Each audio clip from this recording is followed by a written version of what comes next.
Okay, normally when you show me Yu-Gi-Oh cards, you show me one card at a time and I just guess how good it is. Today, I asked you to show me pairs of Yu-Gi-Oh cards and I'm gonna guess which card is better between the two of them. Now they both could be dog shit, they both could be amazing, doesn't matter. The better one is all that matters. We got some sauce in the bucket for you. The way you speak is so much different than everyone else's. Everyone else is like a normal ass person. I'm basically You're on City, bro. I'm an AI created by like the Chinese government to look at your TikTok feed and be like, yeah, let's just make a person out of that. That's it's. I love the way you speak though. It cracks me up. Let's take a look at our first pair. These are gonna ramp up in difficulty. I too am a paragon of designing YouTube segments. So let's start off with an easy one. Oh, buddy. The Paths of Destiny. Both players toss a coin once. If a player result is heads, they gain 2,000 life points. If the result is tails, they take 2,000 damage. I mean, I haven't even looked at the other card. That one looks like straight ass, but let me see what this one is. Tremendous Fire. Inflict 1,000 points of damage to your opponent's life points and 500 points of damage to your life points. Okay. So if you hit heads, is that what it is? Yeah, you hit heads, you gain 2,000. But like, why would I take a 50-50 for this kind of effect when I think just dealing 1,000 damage to my opponent guarantees worth the effect? You're a card gamer, right? Yeah. Using your life as a resource is often a very good strategy. The Path of Destiny is probably a card that I would look at once and be like, yeah, I'm never playing that ever again. Tremendous Fire. No, I'm going with Tremendous Fire. Yeah, that's an easy clap. No questions asked. I don't even have to look at the other one again. No, it's good. We're free. All right. So I don't think I need to explain that in the horrible combo-centric format that Yu-Gi-Oh has always ended up in over the course of human history, I like these sort of burn decks are historically pretty bad. But between these two, Paths of Destiny has actually been the marginally better burn card. Wait, but hold on. No, oh my God.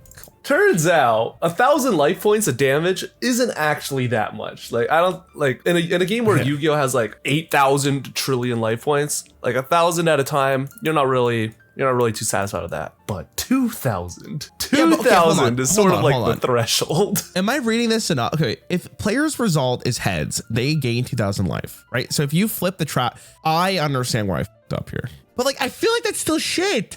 Okay, sorry, continue. There's also like a very, very, very important piece of context that these sort of decks rely on, and that there are a lot of cards in Yu-Gi-Oh that give your opponents life points. There are also a good amount of cards in Yu-Gi-Oh that make it so that if your opponent would gain life points, it just deals damage instead. Unfortunately, just like the damage threshold is basically like you're just frostbolting face. Like, wow, you sure got me there.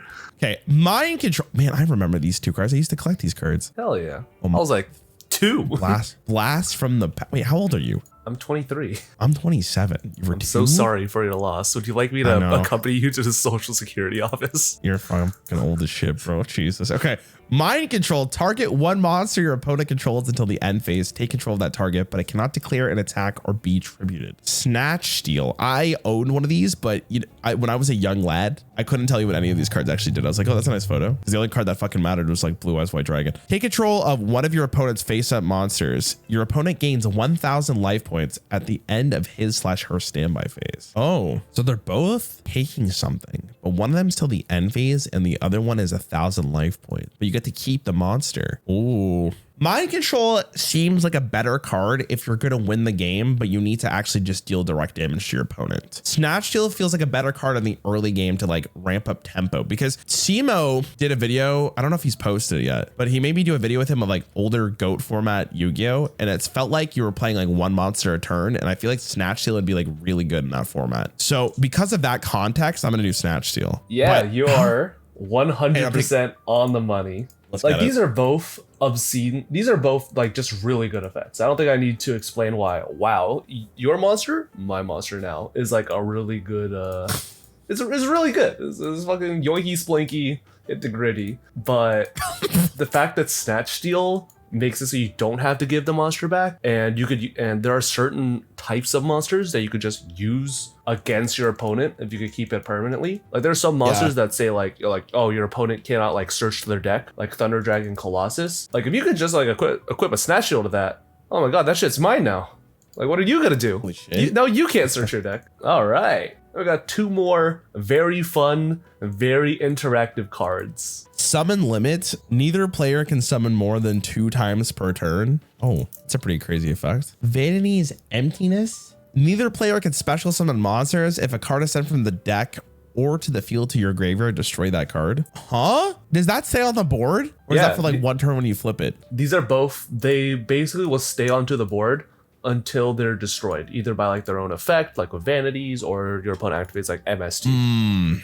So special summoning is the same thing as summoning in for summon limit, right? Like summon limit, you can only like any type of summon counts for summon limit. Summon limit's a pretty nutty card, but I feel like, again, it's on the nicher side. I actually think Vanity's Emptiness just absolutely rolls some decks. Like, it has to be turbo free. You play this card and like, man, I was playing Sword Soul. If this card was played against me, I just lose. So I guess I go with Vanity's Emptiness. You are 100% on the money with that. Let's fucking go. Turns out when it comes to like summon limit, it's a good card, don't get me wrong, but your opponent can summon, like there are enough cards in the extra deck that actually are able to remove summon limit in like 2 turns. So if you're not actually able to like, just kill your opponent on the crackback, which spoiler alerts is kind of hard to do with only 2 summons, or remove it off your board or that sort of deal, it's not, like the craziest card. It's not like the craziest card in the deck. It's not the greatest floodgate in the toolbox. Like, it's an extremely powerful card. I don't think I need to explain why summon 2 times a turn is kind of fucking annoying for decks. Yeah. But when you compare Vanity's Emptiness to Summon Limit, it really is Hydrogen Bomb versus Coughing Baby. What are we at right now? 2 for 3? That's like a Canadian A+. We're doing so good. All right, Scrap Iron Scarecrow. When an opponent's monster declares an attack, target the attacking monster and negate the attack. Also, after that, set this card's face down instead of setting it to the graveyard. Wait, oh my god, that's kind of spicy. Battle Fader. This is the first minion here. 0/0. When an opponent's monster declares a direct attack, you can special summon this card from your hand and then end the battle phase. If this card is special summoned with this effect, banish it when it leaves the field. I'll give you like a little bit of... What does it banish? It bans the enemy monster? Oh no, like the Battle Fader is like banished itself. Oh, okay. But I'll give you like a little bit of like confusion clear up. You cannot use Scrap Iron Scarecrow like every single turn, if that makes sense. Like you can't Scrap Iron Scarecrow like 1 attack and then immediately, if your opponent has like a second monster, flip up that same like a Scarecrow. No, I understand, but you can use it every other turn, I'm guessing. Yeah.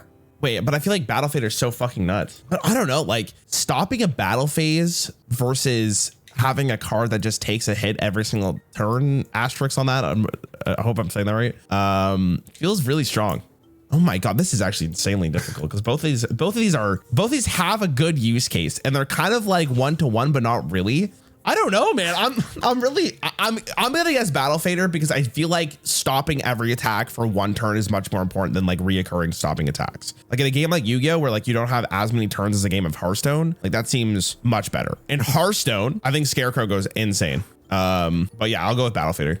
You are correct. Oh my god, I'm killing it. Except for the first one.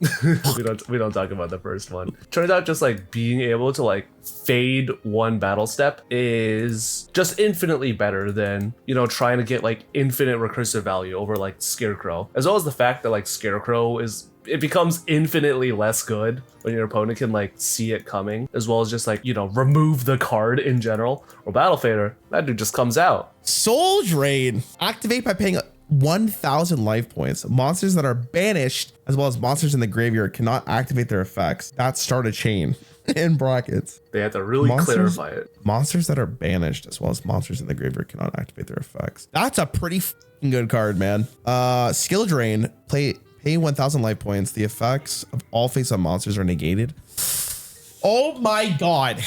Jesus Christ, they're both so good. Okay, in this case, it really comes down to which one are you going to see more often. Okay, I'm gonna use my personal experience here. When I was playing Sword Soul, face up mattered a lot more than in the graveyard. There's the good cards in the graveyard, but they weren't like as impactful as stuff on the board. But like Also, you could just shit on a deck if you just stop them from using their monsters in the graveyard. No, I feel like it has to be skill drain though. I feel like it has to be. Like, that's such a good effect. The effects of all face-up monsters are negated. Can you do that preemptively? Because it says negated, right? So like, does the monster have to use the effect first before you negate it? Or can you do that? Like, can you just flip it immediately and be like, you can't use this effect? You could flip it on like your opponent's draw phase. If your opponent decides to activate effect, you could just flip skill drain. And like, these are both. It's like an aura. Yeah.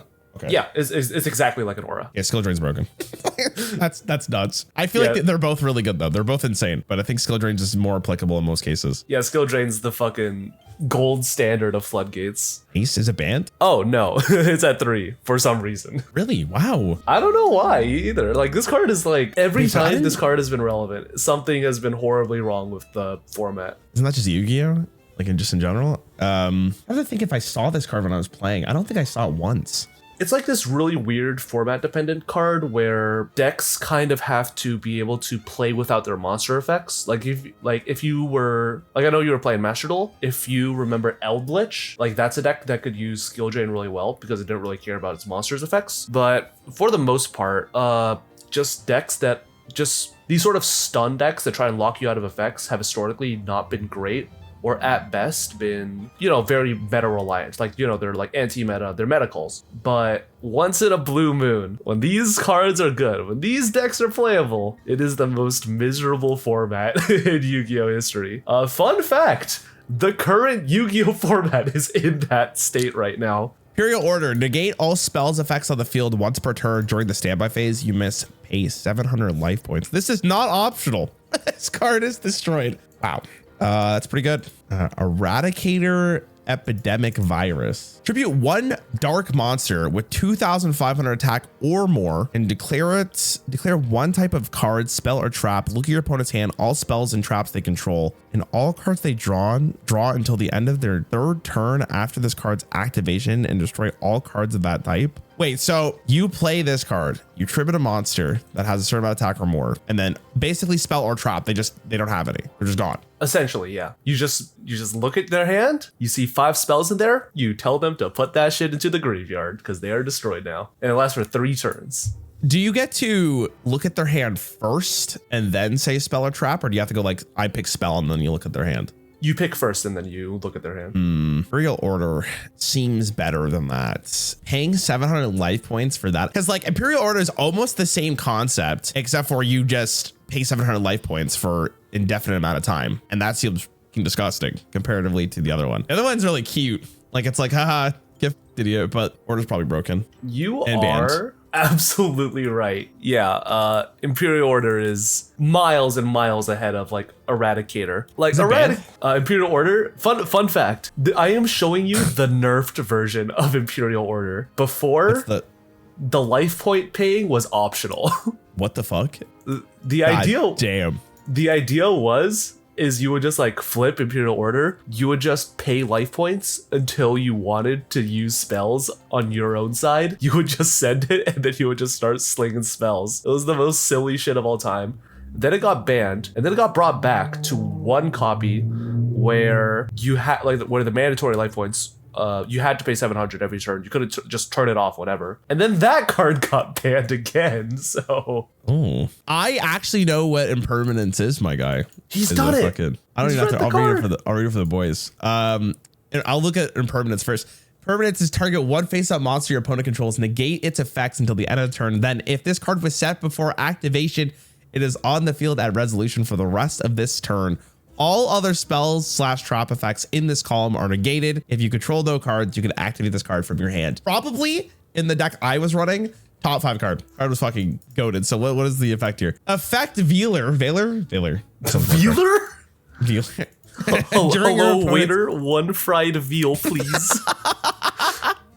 During your opponent's main phase, quick effect, you could send this card from your hand to the graveyard and target 1 effect monster your opponent controls. Negate the effects of that face-up monster your opponent controls until the end of the turn. Oh my god. Wait, hold on. What? Wait, this is like the same thing.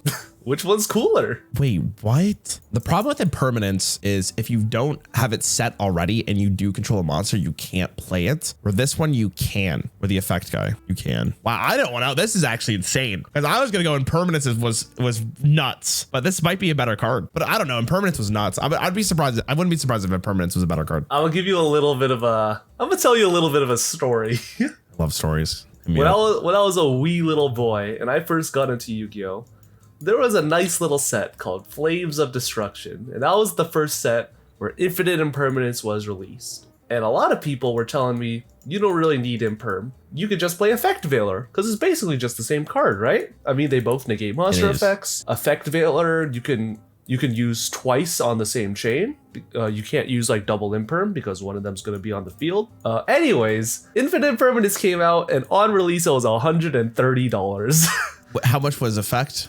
Effect Veiler was like 28 cents. What the? Okay, so but why was Impermanence so much better than Effect? So there are a lot. So there are like a lot of really. This is where. Oh, by the way, this is where like the card ratings get absolutely in difficulty. Okay. This is one of the funnier ones, but there are like a lot of subtle nuances in Yu-Gi-Oh where Infinite Impermanence, even though it may seem like marginally worse, just has way more application. Like Effect Veiler, you can only use that during your opponent's main phase. So if they try and do stuff in like, let's say the draw phase, the end step, during your own turn, you can't really do anything with Veiler. It just kind of hangs out. Where Imperm, you could blast that fucker off at any time. You could also set Imperm.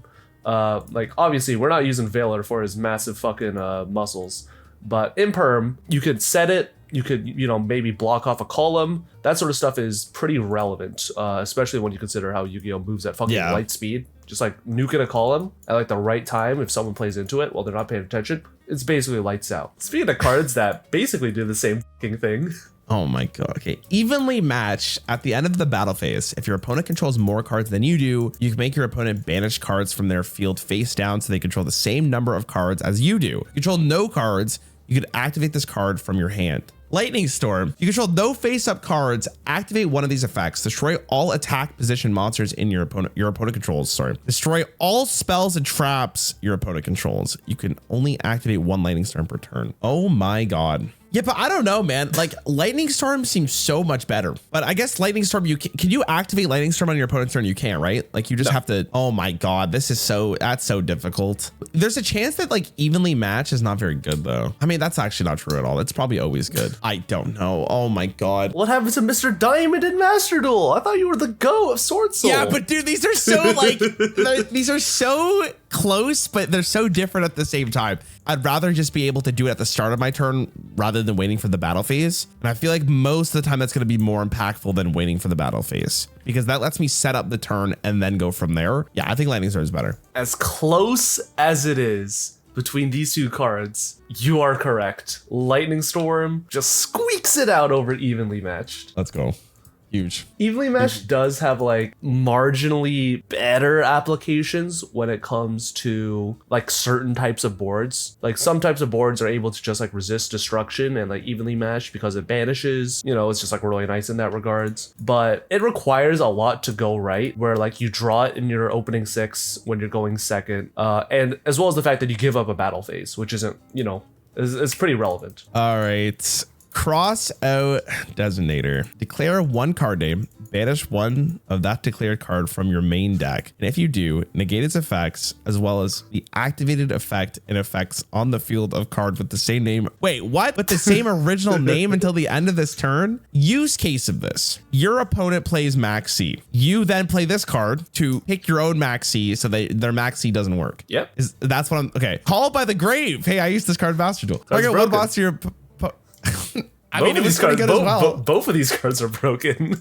Target one monster in your opponent's graveyard, banish it, and if you do until the end of next turn, its effects are negated, as well as the activated effects and the effects on the field of monsters with the same original name. Okay, Called by the Grave was really good. That's a really powerful effect. I don't know, like crossout card is wild though. Like that's so crazy because it's so preemptive and that feels like it's really good. If we're asking which one's probably played more, I feel like Called by the Grave is played more. But man, I could really see this crossout card being fucking nuts.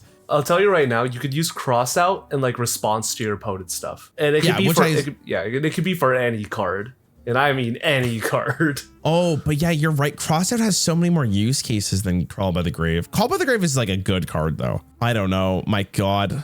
I'm going to go with Call by the Grave because I'm a little worried that Crossout isn't as good if you don't know your opponent's deck. Like that's the only reason I would say that it's worse than Call by the Grave. Let me tell you a little story. Oh God, okay. When Crossout Designator was being tested in the OCG, because the OCG, the Asia side of Yu-Gi-Oh, they get cards like a little bit earlier compared to the TCG, which is the Western side. Crossout Designator was in every fucking list. And I mean every. Like, it wasn't so many lists. This card actually got like limited at some point. It was at 1. I think it still is actually. And when that card got imported into the TCG, everyone was losing their fucking minds. And on release, 1 copy of Crossout Designator, because again, this card doesn't have to just hit cards that go to the graveyard. It could hit cards that stay in hand. Think of like Nibiru, or cards that are on the field. Think of like if you're playing a mirror match, you could just call one of your opponent's play starters. And this card on release was $150 a copy, and this card fucking sucked ass. Damn. Turns out, in the OCG, the only reason why they were running it was just because it was more copies of ways to deal with Max C, which doesn't exist in the TCG. The TCG Max C is still banned. Thank fucking God. But in the OCG, Max C is at 3. Why? Because the OCG is fucking demented. That's why. And it was this weird over fixation on like, oh, but what if Crossout hits the mirror match? What if Crossout's just more copies of Called By? Turns out Called By is just so much better and has so many better applications relative to Crossout that Crossout went from like $150 to like $20 in like the course of a week. It was really funny. Bro, that's like the stock market, man. My God. You're just like, oh, this is going to be the shit. Then it died. It was a shit coin, indeed. That's tough. That's tough. Okay, so this was the Psy card I was literally talking about. Look at that. Real Gangnam Style type card. What the is Delta? Okay, let me read this card real fast. Okay. Whew, this one's a fucking mouthful. Psy Frame Gear Gamma. Cannot be normal summoned / set. Must be special summoned by an artifact. When your opponent activates a monster effect while you control no monsters, you could quick effect this. You could special summon both this card from your hand and 1 Psy Frame driver from your hand, deck, or graveyard. And if you do, negate that activation. And if you do that, destroy that monster. During the end phase, banish the face-up monster special summoned by this effect. So basically, in other words, you could use this effect to banish another card, get rid of it completely, and then you can only do that once for the entire game. With this specific copy of this card. What for does the all Delta intents do? and purposes, yeah. What does the Delta do? Cannot be normal summoned / set. Must be special summoned by a card effect and cannot be special summoned by other ways. During each player's turn, when your opponent activates a spell card while you control no monsters, you could special summon both this and from your hand and 1 Psy Frame driver from your hand, deck, or graveyard. And if you do, negate that activation. And if you do that, destroy that spell card. So it's just, do I want to destroy a monster or do I want to destroy a spell card? Yeah, which one's cooler? Okay, well, you told me earlier that monster effects are easier to deal with than spell or trap cards, which makes me think the Delta is better. Then it makes me metagame this even further. Why was I not running Delta in my Master Rule deck? That's because I was trying to target Max C, because fuck that card. I don't know if targeting a spell is better than targeting a monster. Even if there is more ways to deal with monsters, I feel like just stopping an effect is so good. This might be slightly metagaming here, but I'm going to go with the Gamma because I just feel like I would have seen the Delta if it was actually good. I might be coping out of my mind. And for the final pair, you clutched it. Gamma's the GOAT. I actually think I played Gamma the game I got diamonds. Like, I think my guy fucking Max Eater ashed me and I played the Gamma against it and I won. Gamma is so amazing. Gamma is so fucking nice relative to any other side frames. So all the side frames basically is like this weird archetype where if your opponent does a thing, you summon the thing and you get like the driver and like you clear your board and like the idea is to just like annoy the shit out of your opponent. Gamma is like the absolute best out of the bunch because stopping monster effects is so critical. And the fact that Gamma not only it stops the monster effect, it stops the monster effect as well as destroys it, as well as the fact that you can technically use it on your own turn if your opponent tries to do something on your turn and you just don't have a board. And you could just summon Gamma, and you could summon the driver, and you could like make a synchro. You could like make a link play. You could just beat your opponent to death. Like this card just does, like Gamma is just so much more impactful relative to Delta, which, you know, Delta does have applications. Funnily enough, it was played for a little bit, you know, like here and there. It's seeing like a little bit of play now, just because spell cards are like really, really fucking good. Like the original Sinful Spoils is like, that's like a card you really want to stop with Delta, because that card is basically like a 1 card plus 12. But I wish I was exaggerating. But Gamma just, it's arguably the second best hand trap to ever come out, like right behind Maxi. Damn. Yeah, this card's so good, it's limited. It's at 1. Oh, I was literally about to say to you, why was I only playing 1 in the deck? And that's why. Basically what I'm learning here is Maxi's broken and it needs to be fixed or removed. Basically, all my homies hate Maxi.